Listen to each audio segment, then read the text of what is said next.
ಮಾಜಿ ಸಚಿವ ಜಮೀರ್ ಅಹಮದ್ ಖಾನ್ ವಿರುದ್ಧ ಮಾಜಿ ಸಿಎಂ ಸಿದ್ದರಾಮಯ್ಯನವರು ಸಿಟ್ಟಾಗಿದ್ದಾರೆ. ಈ ಕುರಿತಾಗಿ ಇವತ್ತು ಮಾಜಿ ಸಚಿವ ಜಮೀರ್ ಅಹಮದ್ ಖಾನ್ ಸಿದ್ದರಾಮಯ್ಯ ಅವರನ್ನ ಭೇಟಿಯಾಗಿ ಮಾತುಕತೆಯನ್ನ ನಡೆಸಿದ್ದಾರೆ. ಈ ಭೇಟಿಯ ಸಂದರ್ಭದಲ್ಲಿ ತಮ್ಮ ವಿರುದ್ಧ ಕೇಳಿಬಂದಂತಹ ಆರೋಪಗಳು ಏನಿದೆ ಅದರ ಬಗ್ಗೆ ಜಮೀರ್ ಅಹಮದ್ ಖಾನ್ ಅವರು ಸಿದ್ದರಾಮಯ್ಯನವರಿಗೆ ಸ್ಪಷ್ಟನೆಯನ್ನ ಕೊಟ್ಟಿದ್ದಾರೆ. ಏನ್ ಸ್ಪಷ್ಟನೆ ಕೊಟ್ರು ಅದು ಬಹಳ ಇಂಪಾರ್ಟೆಂಟ್ ಆಗುತ್ತೆ. ಯಾಕಂತಂದ್ರೆ ಈಗಾಗಲೇ ಜಮೀರ್ ಅಹಮದ್ ಖಾನ್ ಅವರ ಬೆಂಬಲಿಗರು ಸಚಿವ ಸ್ಥಾನ ಕೊಡಲೇಬೇಕು ಅಂತ ಪಟ್ಟು ಹಿಡಿದಿದ್ದಾರೆ, ಪ್ರತಿಭಟನೆಯನ್ನು ಕೂಡ ಮಾಡ್ತಾ ಇದ್ದಾರೆ. ಇಂತಹ ಸಂದರ್ಭದಲ್ಲಿ ನಿನ್ನೆಯಷ್ಟೇ ಸಿಎಂ ಸಿದ್ದರಾಮಯ್ಯ ಅವರನ್ನ ಮಾಜಿ ಸಚಿವ ಜಮೀರ್ ಅಹಮದ್ ಖಾನ್ ಅವರ ಬೆಂಬಲಿಗರು ಭೇಟಿಯಾಗಿ ಸಚಿವ ಸ್ಥಾನ ಕೊಡಿ ಅಂತ ಕೇಳ್ಕೊಂಡಿದ್ರು. ಆಗ ಸಿದ್ದರಾಮಯ್ಯನವರು ತಮ್ಮ ಮುನಿಸನ್ನ ಹೊರಹಾಕಿದ್ರು. ನಿನ್ನೆ ಜಮೀರ್ ಬೆಂಬಲಿಗರ ವಿರುದ್ಧ ಸಿಟ್ಟಾಗಿದ್ದಂತಹ ಮಾಜಿ ಸಿಎಂ ಸಿದ್ದರಾಮಯ್ಯ ಈ ಮುನಿಸಿನ ಬೆನ್ನಲ್ಲೇ ಇವತ್ತು ಜಮೀರ್ ಅಹಮದ್ ಖಾನ್ ಸಿದ್ದರಾಮಯ್ಯ ಅವರನ್ನ ಭೇಟಿಯಾಗಿದ್ದಾರೆ. 1 ಗಂಟೆಗೂ ಹೆಚ್ಚು ಕಾಲ ಸಿದ್ದರಾಮಯ್ಯ ಜೊತೆ ಮಾತುಕತೆ ನಡೆಸಿದ್ದಾರೆ. ದಾವಣಗೆರೆ ಚುನಾವಣಾ ರಾಜಕಾರಣದ ಕುರಿತು ಜಮೀರ್ ವಿವರಣೆಯನ್ನ ನೀಡಿದಾರಂತೆ. ಈ ಸಂದರ್ಭದಲ್ಲಿ ತಡರಾತ್ರಿ ಸಿದ್ದರಾಮಯ್ಯ ಭೇಟಿ ಮಾಡಿದಂತಹ ಮಾಜಿ ಸಚಿವ ಜಮೀರ್ ಅಹಮದ್ ಖಾನ್ ತಮ್ಮ ವಿರುದ್ಧದ ಆರೋಪಗಳೇನಿದಾವೋ ಅದೆಲ್ಲದರ ಬಗ್ಗೆ ಸ್ಪಷ್ಟನೆಯನ್ನ ಕೊಟ್ಟಿದ್ದಾರೆ. ಅದರಲ್ಲೂ ವಿಶೇಷವಾಗಿ ದಾವಣಗೆರೆ ಚುನಾವಣಾ ರಾಜಕಾರಣದ ವಿಚಾರಕ್ಕೆ ಸಂಬಂಧಪಟ್ಟ ಹಾಗೆ ಅವರು ಮಾತನಾಡಿದ್ದಾರೆ ಎನ್ನಲಾದಂತಹ ಆಡಿಯೋ ಲೀಕ್ ಆಗಿತ್ತು, ವೈರಲ್ ಆಗಿತ್ತು. ಇದೇ ವಿಚಾರಕ್ಕೆ ಸಚಿವ ಸ್ಥಾನವನ್ನು ಕೂಡ ಕಳೆದುಕೊಂಡಿದ್ರು. ಮೊದಲ ಪಟ್ಟಿಯಲ್ಲಿ ಅವರ ಹೆಸರಿರಲಿಲ್ಲ. ಈಗ 2ನೇ ಪಟ್ಟಿಯಲ್ಲಾದರೂ ಜಮೀರ್ ಅಹಮದ್ ಖಾನ್ ಅವರಿಗೆ ಸಚಿವ ಸ್ಥಾನ ಕೊಡಲೇಬೇಕು ಅಂತ ಒಂದು ಕಡೆ ಬೆಂಬಲಿಗರು ಪಟ್ಟು ಹಿಡಿದಿದ್ದಾರೆ, ಪ್ರತಿಭಟನೆ ಮಾಡ್ತಾ ಇದ್ದಾರೆ. ಇದರ ನಡುವಿನಲ್ಲಿ ಜಮೀರ್ ಸಿದ್ದರಾಮಯ್ಯ ಅವರನ್ನ ಭೇಟಿ ಮಾಡಿದ್ದಾರೆ.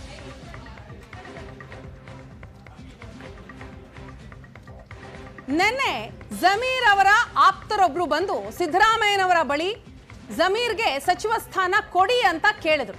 ಆ ಸಂದರ್ಭದಲ್ಲಿ ಸಿದ್ದರಾಮಯ್ಯನವರು ತಮ್ಮ ಆಕ್ರೋಶವನ್ನ, ಅಸಮಾಧಾನವನ್ನ ಹೊರಹಾಕಿದ್ರು. ಏನ್ ಹೇಳಿದ್ರು ಕೇಳಿ. ನಿಮ್ಗೆ ಸಾಹೇಬ್ರೆ, ನೀವು ಅವರ ಪರಮಾಪ್ತ ಇಲ್ಲ, ಅದು ಮಾಡಂಗಿಲ್ಲ. ಅದು ತಿದ್ದಿ ಹೇಳಿ ನಿಮ್ಗೆ ಸಾಹೇಬ್ರೆ, ನೀವು ಅವರ ಪರಮಾಪ್ತ ಇಲ್ಲ, ಅದು ಮಾಡಂಗಿಲ್ಲ. ಅದು ತಿದ್ದಿ ಹೇಳಿ ನಿಮ್ಗೆ ಸಾಹೇಬ್ರೆ, ನೀವು ಅವರ ಪರಮಾಪ್ತ ಇಲ್ಲ, ಅದು ಮಾಡಂಗಿಲ್ಲ. ಅದು ತಿದ್ದಿ ಹೇಳಿ ನಿಮ್ಗೆ ಸಾಹೇಬ್ರೆ, ನೀವು ಅವರ ಪರಮಾಪ್ತ ಇಲ್ಲ, ಅದು ಮಾಡಂಗಿಲ್ಲ. ಅದು ತಿದ್ದಿ ಹೇಳಿ ನಿಮ್ಗೆ ಸಾಹೇಬ್ರೆ, ನೀವು ಅವರ ಪರಮಾಪ್ತ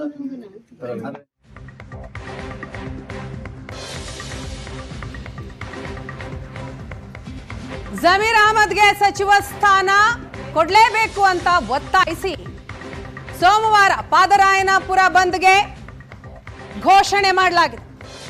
ಜಮೀರ್ ಬೆಂಬಲಿಗರಿಂದ ವಿಧಾನಸೌಧ ಚಲೋಗೂ ಕೂಡ ಕರೆ ನೀಡಲಾಗಿದೆ. ಜಮೀರ್ ಅಹಮದ್ಗೆ ಸಚಿವ ಸ್ಥಾನಕ್ಕಾಗಿ ಒತ್ತಾಯಿಸಿ ಪ್ರತಿಭಟನೆ ನಡೀತಾ ಇದೆ. ಸೋಮವಾರ ಪಾದರಾಯನಪುರ ಬಂದ್ಗೂ ಕೂಡ ಘೋಷಣೆ ಆಗಿದೆ. ಜಮೀರ್ ಬೆಂಬಲಿಗರು ಇಮ್ರಾನ್ ಪಾಷಾರಿಂದ ಬಂದ್ಗೆ ಕರೆ ಕೊಡಲಾಗಿದೆ. ಸೋಮವಾರದ ಪ್ರತಿಭಟನೆಗೆ ಒಬ್ಬೊಬ್ರು 15 ಜನರನ್ನ ಕರೆ ತರಬೇಕು ಅಂತ ಸೂಚನೆ ಕೂಡ ಕೊಡಲಾಗಿದೆ ಅಂತ ಪಾದರಾಯನಪುರ ಬೆಂಬಲಿಗರ ಸಭೆಯಲ್ಲಿ ಬಂದ್ಗೆ ನಿರ್ಧಾರ ಆಗಿದೆ. ಅಷ್ಟೇ ಅಲ್ಲ, ಸೋಮವಾರ ನಡೆಯುವಂತಹ ಪ್ರತಿಭಟನೆ, ಆ ಪ್ರತಿಭಟನೆಗೆ ಒಬ್ಬೊಬ್ರು 15 ಜನರನ್ನ ಕರೆ ತರಲು ಸೂಚನೆ ಕೊಟ್ಟಿದ್ದಾರೆ. और जितने जने भी जम को ही एक एक आदमी 15-15 आदमियों को बुला लगाना थी ना, ಏಕೆ ಕದ್ಮಿ ಬಿ ಇಲ್ಲಿ ಎಷ್ಟು ಜನ ಸೇರಿದೀರೋ ಒಬ್ಬೊಬ್ರು 15 ಜನ ಕರ್ಕೋಬೇಕು ಸೋಮು ಏನಪ್ಪ ಅಯ್ಯೋ ನೀನ್ ಕರ್ಕೊ ಬರ್ತೀಯ ಬಿಡು ನೀನ್ ಕೆಪಾಸಿಟಿ ಇದೆ तो कितने जने भी हैं जुड़को ही तमाम से मैं गुजारिश करता हूँ अमजदा भी आको ही तो पीर के दिन हमारा मोहल्ला जो है बंद रखो चलो विधान सौदा हमारा डिमांड डीसीएम मिनिस्ट्री जमीर अहमद साहब को इंसाफ देना अगर इंसाफ जमीर अहमद खान साहब को नहीं मिला तो पूरे जने रोडों पर उतरेंगे हमारी जान तक लेको जाको सामने क्या होता वो देख लेंगे कर को बोल को अल्लाह के हवाले कर डालेंगे ये अल्लाह के बंदियां के ऊपर इतना काम करने वाला बचाने वाला देने वाला शख्स ಈ ಬಗ್ಗೆ ಡೀಟೇಲ್ಸ್ ಅನ್ನ ಕೊಡ್ತಾರೆ ನಮ್ಮ ಪೊಲಿಟಿಕಲ್ ಬ್ಯೂರೋ ಹೆಡ್ ಆನಂದ ಬೈದನ ಮನೆ ಇದೀಗ ನಮ್ಮ ಜೊತೆ ನೇರ ಸಂಪರ್ಕದಲ್ಲಿದ್ದಾರೆ. ಆನಂದ, ನಾವು ಗಮನಿಸ್ತಾ ಇದ್ದೀವಿ ಜಮೀರ್ ಆಪ್ತ ನಿನ್ನೆ ಸಿದ್ದರಾಮಯ್ಯನವರ ಬಳಿ ಮಾತನಾಡಿ ಜಮೀರ್ಗೆ ಸಚಿವ ಸ್ಥಾನ ಕೊಡಬೇಕು ಅಂತ ಪಟ್ಟು ಹಿಡಿದ್ರು. ಸಿದ್ದರಾಮಯ್ಯನವರು ಕೂಡ ಗರಂ ಆಗಿರೋದನ್ನ ನಾವು ನೋಡಿದ್ವಿ. ಅದಾದ ನಂತರ ಸ್ವತಃ ಜಮೀರ್ ಹೋಗಿ ಮಾತನಾಡಿದ್ರು ಸಿದ್ದರಾಮಯ್ಯ ಅವರ ಬಳಿ. ಏನಾಯ್ತು ಈ ಮಾತುಕತೆ ಸಂದರ್ಭದಲ್ಲಿ? ದಾವಣಗೆರೆ ಚುನಾವಣೆ ಮುಕ್ತಾಯದ ಬಳಿಕ ಸಚಿವರಾಗಿದ್ದಂಥ ಜಮೀರ್ ಅಹಮದ್ ವಿರುದ್ಧ ಕೇಳಿ ಬಂದಿರುವಂಥ ಆರೋಪಗಳು ರಾಜಕೀಯ ವಲಯದಲ್ಲಿ ಬೇರೆ ಬೇರೆ ರೀತಿಯಾಗಿರ್ತಕ್ಕಂಥ ವ್ಯಾಖ್ಯಾನ ಕಾರಣವಾಗಿದೆ.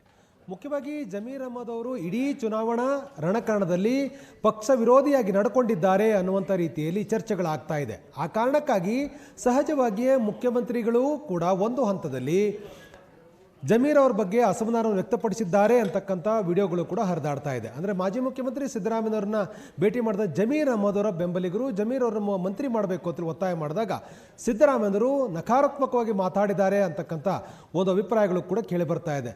ನಿಮಗೆ ಅತ್ಯಂತ ಆಪ್ತರಾಗಿರ್ತಕ್ಕಂಥ ಜಮೀರ್ ಅವರನಿಗೆ ಮಂತ್ರಿಗಿರಿ ಕೊಡಿ ಅಂತಕ್ಕಂಥ ಒಂದು ಮನವಿಯನ್ನು ಮಾಡಿದ ಸಂದರ್ಭದಲ್ಲಿ ಅವರ ಆಪ್ತರ ವಿರುದ್ಧ ಸಿದ್ದರಾಮಯ್ಯವರು ಅಸಮಾಧಾನ ವ್ಯಕ್ತಪಡಿಸಿದ್ದಾರೆ, ಬೇಸರವನ್ನು ಹೊರಹಾಕಿದ್ದಾರೆ.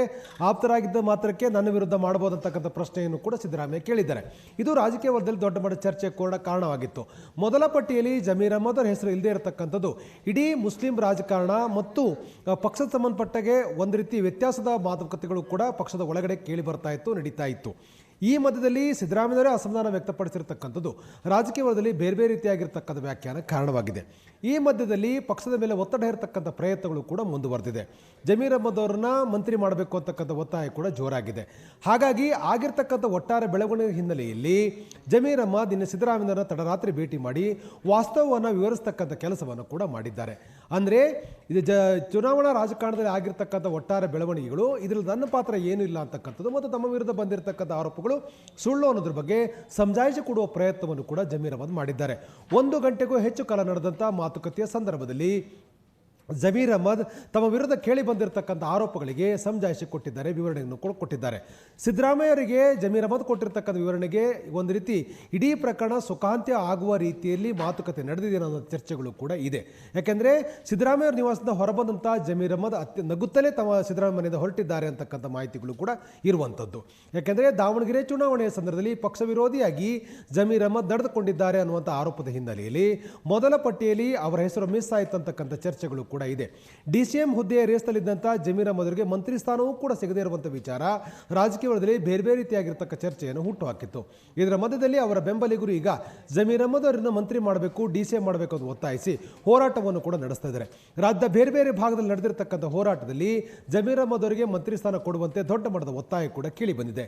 ಇದರ ಮಧ್ಯದಲ್ಲಿ ಸೋಮವಾರ ಅವರ ಸ್ವಕ್ಷೇತ್ರವಾಗಿರ್ತಕ್ಕಂಥ ಚಾಮರಾಜಪೇಟೆಯ ಪಾದರಾಯನಪುರದಲ್ಲಿ ಬಂದ್ ಆಚರಣೆ ಮಾಡೋದ್ರ ಮೂಲಕ ವಿಧಾನಸೌಧ ಚಲೋ ಮಾಡಬೇಕು ಅಂತ ಈಗಾಗಲೇ ನಿರ್ಧಾರವನ್ನು ಕೂಡ ತೆಗೆದುಕೊಳ್ಳಲಾಗಿದೆ. ಅಂದರೆ ಸರ್ಕಾರದ ಮೇಲೆ ಮತ್ತು ಪಕ್ಷದ ಮೇಲೆ ಗಟ್ಟಿಯಾಗಿರ್ತಕ್ಕಂಥ ಒತ್ತಡ ಇರತಕ್ಕಂಥ ಒಂದು ಕಡೆ ಆದರೆ, ಇನ್ನೊಂದು ಕಡೆ ಯಾವ್ಯಾವ ಹಂತದಲ್ಲಿ ಲೋಪಗಳಾಗಿದೆಯೋ ವ್ಯತ್ಯಾಸಗಳಿದೆಯೋ ಅದನ್ನೆಲ್ಲವೂ ಕೂಡ ಸರಿಪಡಿಸುವ ಪ್ರಯತ್ನವನ್ನು ಕೂಡ ಜಮೀರ್ ಅಹಮದ್ ಮಾಡ್ತಾ ಇದ್ದಾರೆ.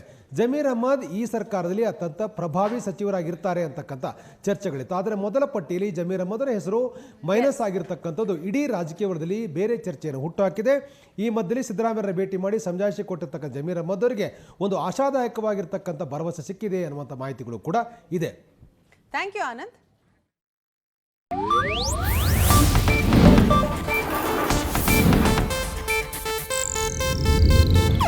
ಇದು ಏಷ್ಯಾನೆಟ್ ನ್ಯೂಸ್ ನೆಟ್ವರ್ಕ್ ಪ್ರಸ್ತುತಿ.